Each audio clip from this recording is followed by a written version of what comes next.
திருச்சியில் ஆர்ப்பாட்டத்தில் ஈடுபட்ட பாமகவினர் 50க்கும் மேற்பட்டவர்கள் கைது.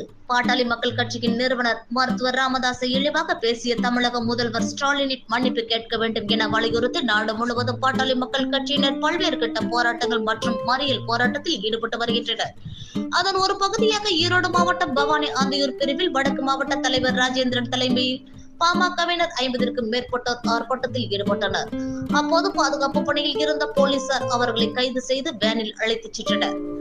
இந்த நிகழ்ச்சியில் முன்னாள் மாவட்ட தலைவர் செங்கோட்டையன், முன்னாள் வன்னியர் சங்க செயலாளர் திருமுருகன், அமைப்பு தலைவர் முருகானந்தம், தொழிற்சங்க தலைவர் கதிர்வேல், வடக்கு ஒன்றிய செயலாளர் சம்பத் உள்ளிட்ட பலரும் இதில் கலந்து கொண்டனர்.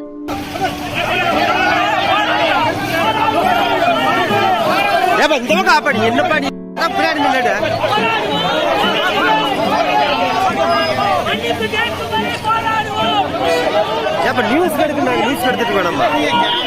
கேமரால எப்படி எடுக்கிறாங்க?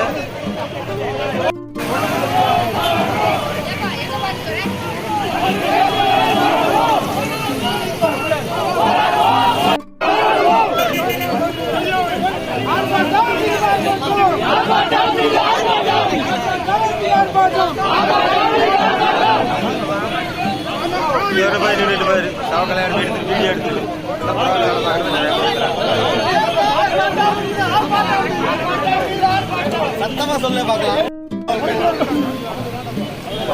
அவன் பாக்குற வேலையெல்லாம்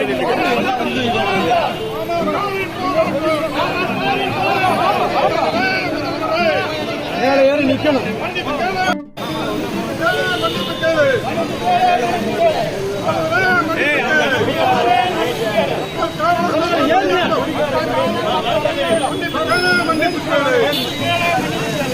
கொடி கொடி கொடு.